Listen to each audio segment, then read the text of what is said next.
Creo que una de las emociones más grandes que el ser humano tiene es cuando llega a ser papá o llega a ser mamá. Es una emoción inmensa, se hacen los preparativos con mucho tiempo y se espera ese día. Recuerdo que hace algunos años una pareja joven me invitó para que pueda ser partícipe del nacimiento de su primer bebé. Veía los ojos brillando de la pareja diciendo, hoy seremos padres, hoy seremos padres. Y mientras íbamos allí para el hospital, uno iba imaginando, ¿y a quién se va a parecer? Ya quiero tenerlo en mis manos, quisiera saber cómo son sus ojos, cómo es su nariz, cómo es su boca, etcétera, etcétera. La emoción era tanta. A mí me llevaron porque ellos querían hacer algo especial. Al momento que nazca el niño, ellos querían que pueda hacer la primera oración por ese niño allí en el mismo hospital. Fue un momento emocionante, era la primera vez que yo participaba de un evento tan importante como este. Yo era un amigo de esa familia, así que durante toda la noche casi esperé la llegada de este niño. A eso de las 3 de la mañana llegó este niño y la emoción del padre cuando tenía allí entre sus brazos, así casi con lágrimas en los ojos, me decía, pastor, mire, ¿acaso no se parece a mí? La verdad yo trataba de encontrar por allí algunas semejanzas, pero era tanta la ilusión, la emoción del padre que yo le decía, sí, es muy parecido a ti. Sabes, los padres se emocionan mucho y hay una de las cosas que les emociona a todo papá y a toda mamá. Es porque encuentran siempre en aquel hijo, en aquella hija, algunos rasgos de ellos. Más de uno me dijo, pastor, este hijo parece que fuese mi copia fotostática, es tan idéntico, es tan parecido a mí. Cuánta alegría hay cuando un niño llega a un hogar. Y así también cuando tú naciste en este mundo, hubo celebración en el cielo. Cada vez que alguien nace, yo imagino la sonrisa allí en el rostro de Dios. Porque en el libro de Génesis capítulo 1, versículo 26 dice que Dios hizo al hombre a imagen y semejanza. Si los padres hoy se emocionan al ver a su hijo que tiene ciertos rasgos y ciertas características de ellos, cada vez que hay un nacimiento en esta tierra, también hay gozo en el rostro de Dios, porque quien creó al primer hombre todavía sigue celebrando al ver que allí en esa criatura está la imagen y semejanza de Dios. Por eso David decía, tus manos, Señor, me tejieron mientras yo estaba aún en el vientre de mamá. ¡Qué extraordinario parecerse! ¡Qué extraordinario tener algunos rasgos y características de Dios en nuestra vida! Tú no eres descendiente de un animal, no, tú eres hijo de Dios. Ahora, es interesante que cuando Dios creó al hombre, lo creó perfecto, a imagen y semejanza de él. Lamentablemente vino el pecado para desfigurar esa imagen perfecta de Dios en el ser humano. Lo desfiguró por completo. Y sabes, llegó a desfigurarlo tanto que llegó un momento en que Dios decidió destruir a su propia creación. ¿Pero por qué lo hizo? La respuesta yo la encuentro en el libro de Génesis, el capítulo 6, versículo 5. El texto dice así: vio Jehová que la maldad era mucha sobre la tierra y que todo, ojo con esta expresión, todo designio de los pensamientos del corazón de ellos era de continuo solamente al mal. ¿Sabes cómo me llena de tristeza esta expresión? Porque es más o menos lo que ocurre en nuestra generación actual. Todo pensamiento, el resultado de la inmoralidad, de la violencia y de todo lo que nosotros vemos hoy, es la consecuencia de haber sacado a Dios de la mente, de haber sacado a Dios del corazón. Esta generación se corrompió tanto que en su corazón no había espacio para Jesús. Y cuando no hay espacio para Dios en tu vida, solamente hay inmoralidad, solamente hay perversión, solamente hay violencia, solamente hay pecado, hay maldad. Y eso ocurrió con esta generación. Ahora, esta generación se abandonó al placer, se abandonó a sus propios deseos pecaminosos. Esta fue la generación que hacía lo que bien le parecía y no tenían el temor de Dios. Una de las corrientes que ha llevado, filosóficas, que ha llevado a miles de jóvenes hoy a autodestruirse, es el hedonismo. Si eso me causa placer, yo lo hago. No importa si hay moral o inmoralidad, no importa si hay principios o si hay reglas, si eso me da placer, si eso me gusta, yo lo voy a hacer. ¿Sabes? La generación del cual habla Génesis capítulo 6 era la generación que era llevada por el placer, llevada por su gusto. Llegó a tal punto que su inmoralidad, su corrupción, su violencia, su maldad, llegó al cielo, que Dios, cuando miró a esta humanidad, dijo: ¿qué cosa ocurrió? Todo designio de sus pensamientos era de continuo solamente al mal. Y uno de los versículos más tristes que yo encuentro después del capítulo 3 de Génesis es aquí el versículo 6 del capítulo 6 de Génesis. Allí dice así: y se arrepintió Jehová de haber hecho al hombre en la tierra, y le dolió en su corazón. Cuando alguien lee este texto, dice: ¿cómo es posible que Dios pudo haberse arrepentido de haber hecho algo? Pero quiero que tú entiendas que esta expresión, arrepentirse, es causar un dolor profundo en el corazón. Porque Dios creó para que el ser humano pueda vivir en una relación con Él. Pero el ser humano había dado la espalda a Dios y había sacado a Dios de su vida. ¿Y cuál era el resultado? Estos seres humanos estaban muertos espiritualmente. Solamente caminaban, pero interiormente estaban vacíos y muertos. Y en su desesperación por querer vida, iban tras el alcohol, tras el placer, tras la prostitución, tras la inmoralidad, tras el sexo desenfrenado, con el afán de llenar el vacío de su corazón. Es decir, eran personas muertos en vida. Entonces, cuando Dios miró la humanidad, dijo: yo no voy a permitir que esto pueda continuar. Vamos a parar un poco aquí. ¿Y sabes por qué lo hizo? Lo hizo por amor. ¿Te imaginas tú qué hubiese acontecido si Dios hubiese permitido que la maldad que había llegado a su colmo en ese momento hubiese avanzado hasta nuestros días? Ya no habría reglas, no habría principios, no habría nada. Los seres humanos se mataran libremente el uno al otro. ¿Te imaginas si ahora vivimos la inmoralidad más desenfrenada de todos los tiempos? Si hoy vivimos gente que vive sin principios, sin reglas, que quiere sacar a Dios de su vida, ¿te imaginas si Dios no hubiese parado en ese momento la humanidad para decir: hasta acá nada más llegó? Y Dios lo hizo por amor. Más o menos ocurre como cuando tú vas al médico y descubres que una herida ha formado aquí gangrena, allí en la mano o en el dedo, y el médico te dice: mira, si tú no quieres perder toda la mano, tienes que cortar el dedo. Ahora te pregunto, ¿qué prefieres? ¿Cortar un dedo o cortar toda la mano después? Es preferible cortar un dedo. Entonces Dios, por amor, dijo: yo voy a parar esto aquí y voy a exterminar todo lo que yo he creado hasta el momento, porque ellos ya me sacaron de su vida. Y esto no es venganza, querido. Esto es amor de Dios, porque esta gente vacía se estaba matando día a día, se estaba suicidando. Entonces Dios, por amor, dijo: voy a hacer algo, voy a exterminar todo esto. Ahora, de todo ese capítulo me encanta un solo versículo, y es el versículo 8 del capítulo 6. Un solo versículo puede cambiar toda una historia. Cuando vio de que todo estaba torcido, había una línea derecha. Y el versículo 8 dice: pero Noé, me encanta este texto, encontró gracia ante los ojos de Jehová. Es la primera vez que aquí se menciona la palabra gracia. Y de allí nosotros tenemos que entender qué significa gracia. Porque hay muchos que piensan así: gracia significa, yo encuentro gracia, Dios me da su gracia y puedo hacer lo que quiero. Yo puedo vivir sin reglas, al final Dios me da su gracia. No, querido.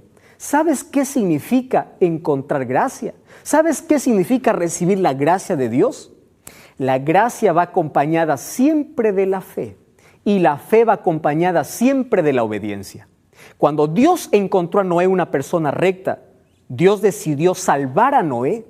¿Y qué cosa le dijo? ¿Sabes? En mi gracia yo te voy a salvar de esta destrucción. Pero ojo, mi gracia también significa que tú tienes que obedecer todo lo que hago. Hay muchas personas que dicen: yo vivo bajo la gracia de Dios, pero no obedezco a Dios. Tú no puedes separar la gracia de la fe. Por eso Efesios 2:8 dice: por fe y gracia vosotros sois salvos. La gracia de Dios vino sobre Noé y Noé estuvo dispuesto a obedecer todas las órdenes de Dios. No le dijo, bueno, ahora tú sálvate como quieras. No, le dijo, mira Noé, yo tengo un plan y tú vas a hacer un arca, pero no vas a hacer como tú quieras, vas a hacer como yo quiero, porque va a venir un diluvio. ¿Qué cosa es diluvio? Hasta ese momento jamás había llovido sobre la tierra. Al contrario, de la tierra subió un vapor para regar todas las plantas. Noé tuvo que creer en Dios, en algo que jamás había visto. Eso se llama fe. Pero también tuvo que obedecer el plan de Dios. Le dio la madera, le dio las medidas, le dijo qué hacer y él obedeció plenamente, porque la gracia te hace vivir en obediencia. ¿Me entiendes? La gracia no te excluye de la obediencia.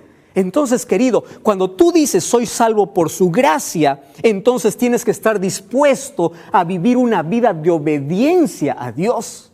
Eso hizo Noé.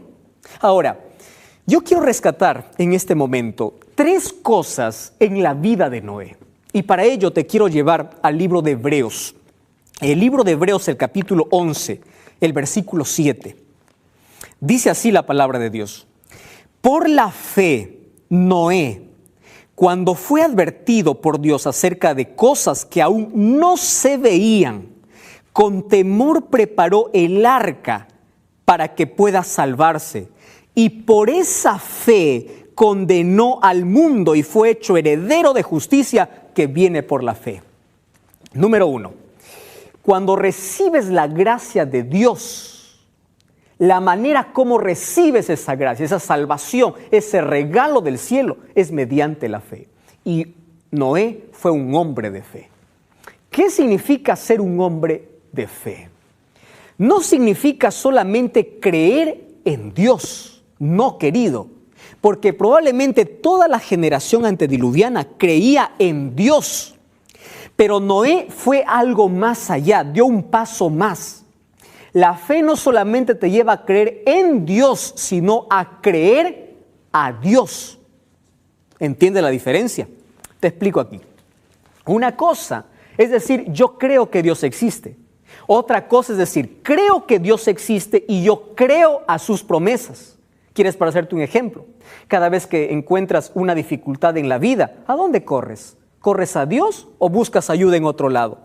Una cosa es decir creer en Dios y otra cosa es creerle a Dios. Tú sabes qué significó para Noé.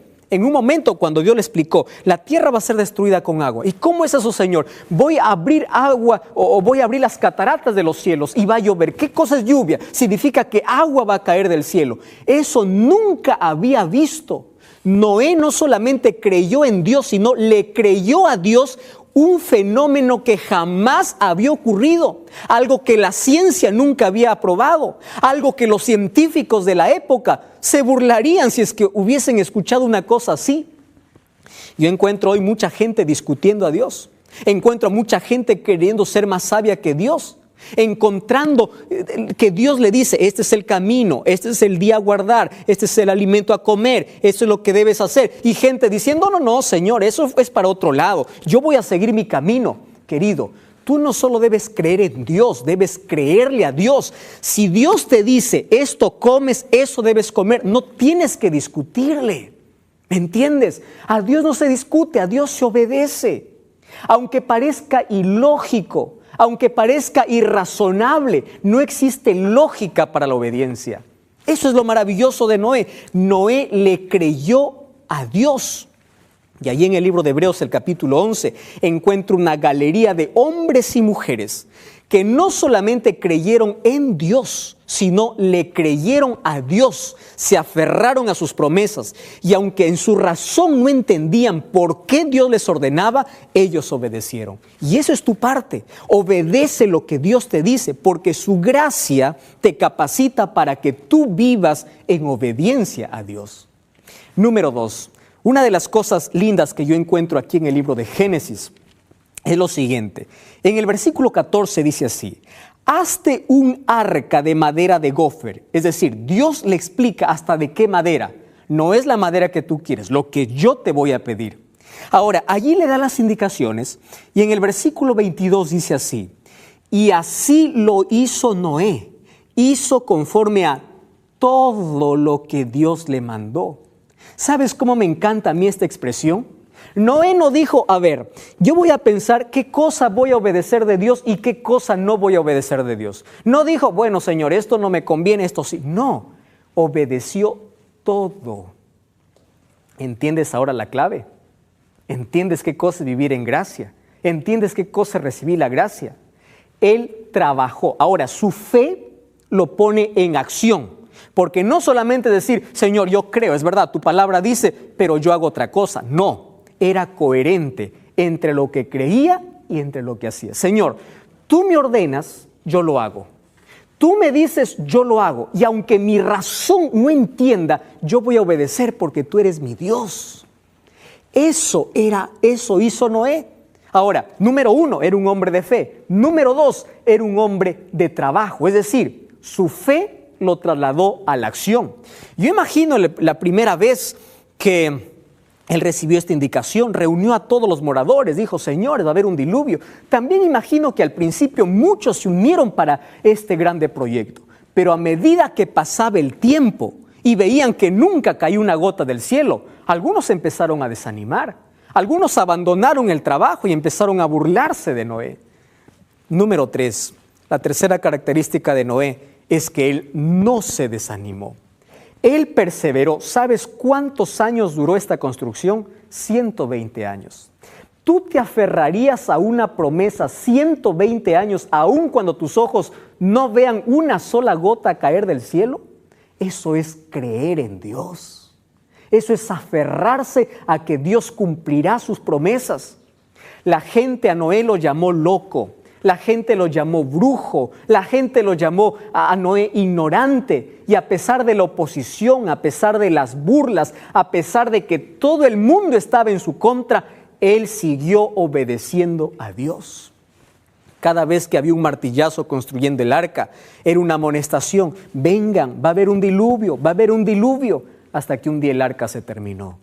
Y cuando se terminó el arca, Dios le dice a Noé, entra al arca tú y toda tu familia. Señor, tremenda embarcación, tremenda casa, solamente para mí y mi familia. No, espera.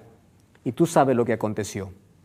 Animales empezaron a venir, porque los animales obedecieron incluso la voz de Dios y los seres humanos no. Y empezaron a entrar en el arca. Y cuando estos animales entraban en el arca, imagino la burla de la gente. Noé, tú eres brujo, ¿qué estás haciendo? Finalmente entró Noé y toda su familia. Y cuando estaban adentro, tampoco llovió. Pasaron unos días. ¿Sabes hasta cuándo? Hasta cuando la puerta se cerró. Y cuando la puerta se cerró, no lo cerró Noé. Dios mismo cerró esa puerta. En el cielo apareció la primera nube oscura. Toda la gente temblaba de miedo. Algunos se imaginó tocando la puerta del arca diciendo, Noé, yo trabajé, déjame entrar. Era demasiado tarde. 120 años habían desperdiciado la gracia de Dios. Habían recibido la amonestación de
Dios, pero ellos rechazaron esa gracia y ahora la puerta estaba cerrada.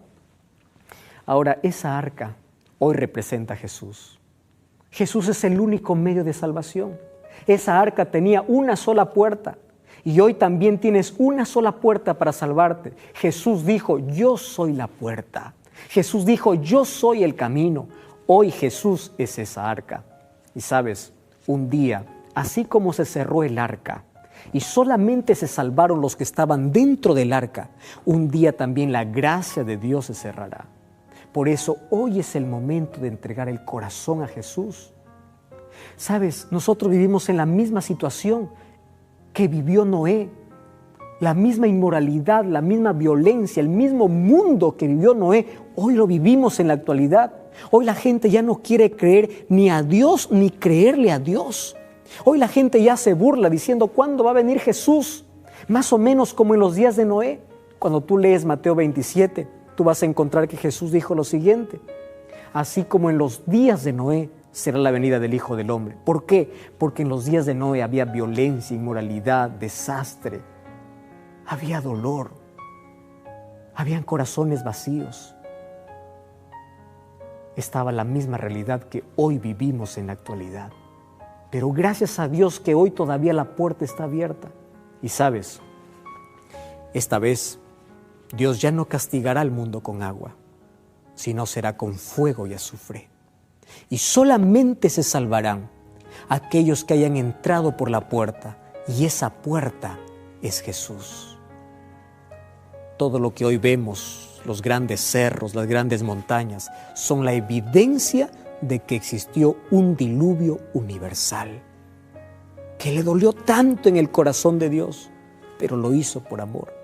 Y muy pronto Jesús regresa para poner fin una vez más a la historia del pecado. ¿Sabes por qué? Porque la maldad ya está llegando a su